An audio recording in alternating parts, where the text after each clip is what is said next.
Bo's here today. He's headed off to Worlds. And ironically or not, I have his greatest opponent is inside this towel, okay?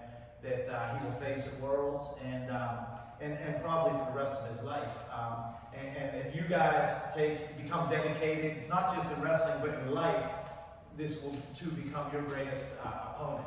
So who do you think your greatest opponent is going to be at Worlds this year? Probably yourself. Just believe it. That's exactly it, okay? Your greatest opponent is yourself, okay?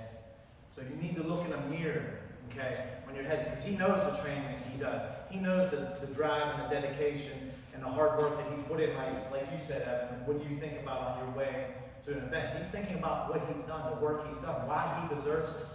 Many of you guys I see come to tournaments, and I see the effort that you're putting in practice, the amount of focus, the amount of work you're putting in, and I know your opponents in many cases. And I see you lose sometimes, and you're throwing big fits, you're crying, and I know, and I try to console you, but I know that other guy deserved to win because he worked harder, he had better drive, and I'm hoping to inspire you to use that loss as motivation to better yourselves. But Bo is exactly right. That's the first person. I've been asking this for like 15 years. And I've heard every answer. I've never heard someone nail that right on the head. I mean, goosebumps are bringing tears to my eyes. Your greatest opponent in life, wrestling, no matter what you decide to focus your efforts on, is going to be yourself. So never forget to look in the mirror every single morning. And remember that if I can overcome my self-doubt, encourage myself, have self-control, self-discipline, that nothing can stop you, okay? And then I'm going to add to that too, that there's only 3 things we're given in life, okay?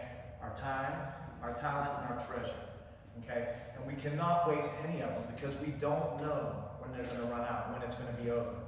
Time management, okay? 168 hours in a week. You sleep for hopefully around, 8 times 7, 56. You have to go to school during the school year, and then you still have 68, 70 hours left in your week to choose what you want to do. And all I'm encouraging, I'm not telling you what to do with your time, but set goals and make sure you're managing that time to be congruent with your goals. So if you want to be stronger, then you should be setting aside time every day to live. If you want to be better at wrestling, and he nailed it on the head, 80% of the year, he doesn't focus on losing weight. Okay? He's focusing on getting better at his technique and getting stronger. He's eating healthy. He's eating right. Okay? One of the things that upsets me about some of the local clubs around here is how they'll have guys lose so much weight for like a summer tournament. Virginia Beach Rules, which is a fun event. It's a great event. I've been there many times. I love it. But when I see clubs trying to nip one more team's space and sucking all their kids down 9, 10, 11 pounds in the summer, it's the wrong message. You should be getting stronger. You should be getting better at your technique if you want to be better at yourself, okay? And I'm so glad you said all those things. So manage your time wisely. Okay, talent. Okay, the second thing we're given in this world, in our life. Okay, we're all different. Some of you are tall, some of you are short, some of you are naturally strong, some are naturally fast. Okay? We're all built different. God builds us different so that we can help each other. That's why God put the eyes on the front of our face. So, we have to have a mirror to see ourselves. I can't see my own face without looking in the mirror, but I can see your face. I can see his face. You can see my face. And the ancient Greek word for face, Persephone, is the same as person and it's the same as mask. And there's a triple meaning to that. Like, I'm not a real person unless I'm looking both face to face, unless I'm looking you face to face. And is that my real face or is that my mask? Okay? So if I'm giving my real face to Bo and he's giving my real face to me and to you guys today, which he did, okay, then we're helping each other. And that's the way the world's supposed to work.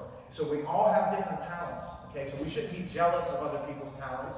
We shouldn't degrade other people or try to bring them down. We should celebrate their talents. Okay? And we should work on our weaknesses in private and display our talents and strength. And if, I'm short, so if I come in here and I need someone to fix this, I'll grab the tallest guy in the room. He can fix that. Okay? But I've been coaching wrestling for 24 years. I've been around the world, traveling with hermits and monks, studying life and love and all these lessons. So when someone needs a little bit of advice, maybe they come to me and I help them with my talents. So we use our talents to help others. Okay? And then treasure, finally. A lot of people think treasure is gold or money or medals or trophies, okay, and these types of things, okay? And it's not necessarily those things. Those are a byproduct of our true treasure. which is our family, our friends, our faith, okay, and our teammates that support us, our family, our support network. That's our true treasure. And the treasure, even if he wins worlds, that moment's going to feel so good, but it's not because he's receiving that medal. It's not the medal itself. It's because finally all the work, the hard years of work, dieting, dedication, lifting, drilling, doing everything right finally paid off. That's the exhilaration of that moment. Not that he has the medal or the trophy or whatever going to hit him. That's going to remind him later in life of that moment. That's a good reminder. But that's not why he's happy. He's not wrestling for that medal per se, the piece of metal. He's wrestling for that moment, okay, to perform his best and to be his best and to prove that all that he's done has led up to that moment. And that's the exhilaration. And finally, there's only 3 motivations in this entire world, okay? Fear, reward, and love, okay? And we can put this against anything that you decide to do ever. Since we're here wrestling today, I'll use wrestling. You know, some people wrestle out of fear, like they don't want to disappoint their parents. They don't want to lose, you know, whatever it is. And that all 3 of these motivations have a place in the world, okay? But the fear is the most limited. If you're wrestling out of fear, you know, you may do good when you're 6, 7, 8 years old, and then when you get to 16, 17, 18, you're not afraid of your dad anymore, you're not afraid of failure anymore. Where's the motivation coming from, okay? Number 2, reward. Some people wrestle because they want trophies. They want to be able, their parents want to be able to put pictures. He won this Worlds, he won this Nationals, he won states. Okay, Bo knows there's one real Worlds. Okay, but if in the United States this day and age, there's so many Nationals, so many states, so many Worlds, it gets so watered down.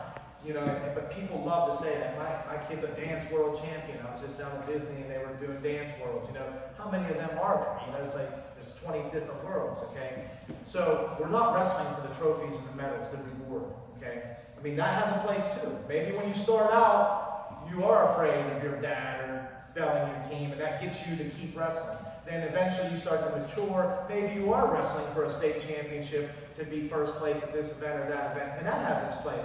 But and lastly, love, okay? If we wrestle because we truly love it, if we love to lift, if we love to wrestle, if we love to get straight A's ourselves, okay, then that's the greatest motivation. That's the limitless, okay? Fear will get you a little farther. Reward will get you even maybe a little bit further. But if you love what you do, if you can find to love the process, love what you do, love being better today than who you were yesterday, then nothing can stop you ever. Okay, nothing can ever stop you if you're doing it because you love it. Okay, those are the 3 motivations in life, and I know he loves what he does. I've seen it in his eyes the very first time I seen him wrestle, and I knew it at that moment. And that's why I've always kept my eye on him. And quite frankly, it feels so good to have him sitting here right now and to remember that moment. And like I said in the beginning, I don't believe in coincidences. I think this all has a purpose and a meaning. And all we have is missed opportunities and missed meetings. And so for the last couple decades of my life, I try to be very observant and pay attention to what I see in people's eyes. I try to read into their soul. And what I read into his soul when he was shaking my wrestler's hand that day and I watched that match, to me it's coming true. And it made me feel good because I didn't miss that opportunity. You know, I keyed in on that and stayed in contact with the family and followed his career.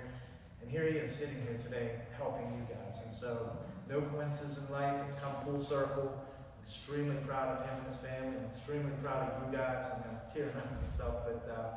And I'm just glad to support you in your journeys and see what the future holds. You know, not only this world, but many to come. You know, so and I'm telling you, 15 years, you're the first person that said that correctly right off the bat. So just more confirmation, right, guys? All right, so let's